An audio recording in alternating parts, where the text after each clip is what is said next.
جب کوئی ایمان لاتا ہے اور صدق دل سے لا الہ الا اللہ محمد الرسول اللہ پڑھتا ہے تو نور کی ایک تار قلب اطہر رسول اللہ صلی اللہ علیہ وسلم سے اس کے دل کے ساتھ جڑ جاتی، پھر وہ اتباع کرتا ہے حضور کا اور کام آپ کی شریعت کے مطابق کرتا ہے، زندگی حضور کے حکم کے مطابق گزارتا ہے، تو وہ جو باریک سی تار تھی اس میں طاقت آنا شروع ہو جاتی ہے، وہ بڑی ہونے لگتی ہے، وہ مزید طاقتور ہوتی ہے، مزید وہ تار سے رسہ بن جاتی ہے، رسے سے وہ ایک ندی بن جاتی ہے، ایک دریا بھی بن سکتا ہے۔ کتنی کس نے محنت کی کہ نور کا دریا بھی قلب اطہر سے قلب مومن تک آ سکتا ہے، یہ اس کی محنت پہ منحصر ہے کہ اس نے کتنی محنت کی اتباع رسالت میں اور کتنے خلوص سے کیا۔ لوگوں کو دکھانے کے لیے کیا یا اللہ کو راضی کرنے کے لیے کیا، تو یہ چیزیں اس میں شمار ہوتی ہیں، تو وہ انوارات بڑھتے جاتے ہیں، حتیٰ کہ ایک وقت آتا ہے کہ انہیں اسی نور اسی روشنی کی وجہ سے حضور حق نصیب ہو جاتا، اور پھر ان کی زندگی ان کی موت برابر ہو جاتی ہے۔ ایسے ہی لوگوں کے لیے فرمایا گیا نا، الموت جسر یوصل الحبیب الی الحبیب، موت تو ایک پل ہے، ایک طریقہ ہے، ایک ذریعہ ہے جو محبوب کو محبوب سے ملا دیتا ہے۔ یہ ان لوگوں کے لیے نا، واللہ یحب المحسنین، جن سے اللہ محبت کرتا ہے، کہ موت کوئی ڈرنے والی چیز نہیں، بلکہ موت تو وصال حق کی گھڑی ہے۔ یہ جو ہمارے ہاں رواج ہو گئے نا، بزرگوں کا دن مناتے ہیں، اس کا نام عرس رکھتے ہیں، تو عرس کا معنی تو شادی ہے، عروس دلہن کو کہتے ہیں، اور عرس کا معنی تو شادی ہے۔ یہ موت کو شادی کیوں کہتے ہیں؟ وہ صحیح کرتے ہیں غلط کرتے ہیں وہ الگ بحث ہے، لیکن موت کو شادی کیوں کہتے ہیں؟ اس لیے کہ موت نے بندے کو اللہ کے سامنے اللہ کے ساتھ ملا دیا، اللہ کی بارگاہ میں حاضر کر دیا، وہ اللہ کا محبوب تھا، واللہ یحب المحسنین۔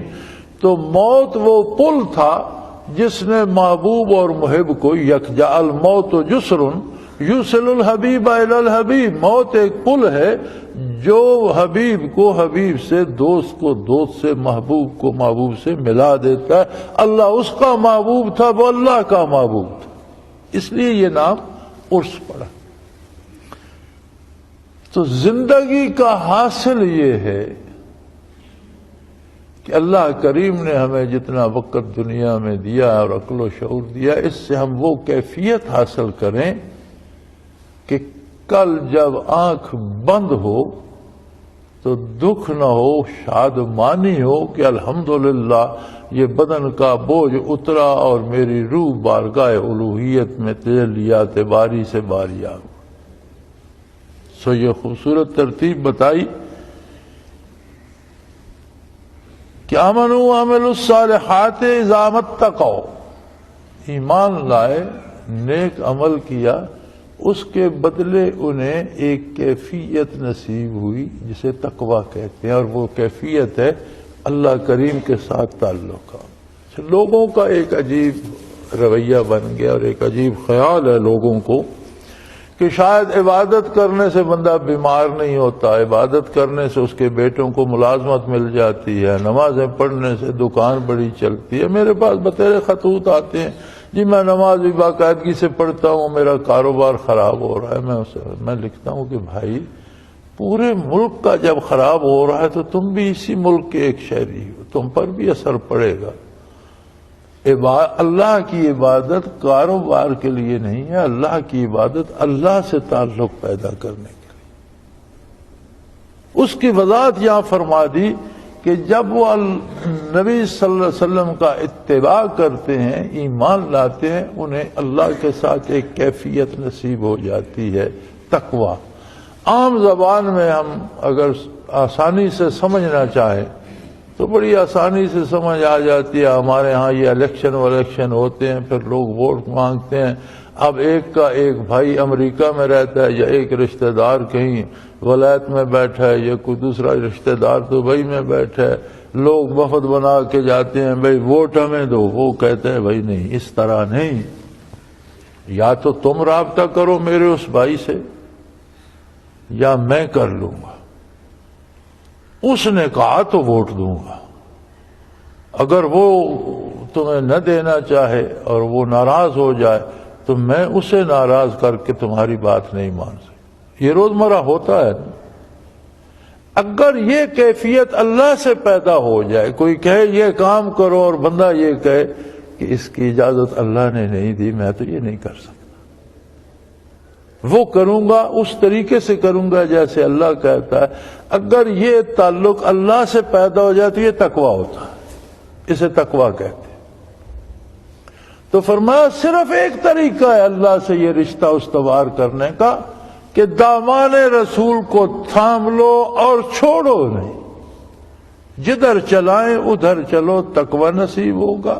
اور چلو گے مزید تقویٰ نصیب ہوگا. اور چلو گے تو وہ احسن درجہ احسان کو پالو گے. وہ اپنا جمال جہاں آرا تم پہ منکشف کر دے گا. تمہیں اپنے دائیں بائیں، اندر باہر، اوپر نیچے، جدھر دیکھو گے اللہ ہی اللہ نظر آئے گا. تمہارے ہر کام میں تمہارے ساتھ ہوگا، تمہارے ہر گام پہ تمہارے ساتھ ہوگا. اور تمہیں وہ لذتیں نصیب ہوں گی جو نصیب نہ ہو تو سوچی بھی نہیں جا سکتی. جسے نصیب نہ ہو اسے اگر کہا جائے نا ایسا سوچو تو سوچنا بھی ممکن نہیں ہے. اور یہ سارے کرم ہیں اللہ کے، اور یہ ساری برکات ہیں محمد الرسول اللہ صلی اللہ علیہ وآلہ وسلم کی. اور جسے درجہ احسان نصیب ہوتا ہے فرمایا وہ اللہ کا محبوب ہو جاتا ہے.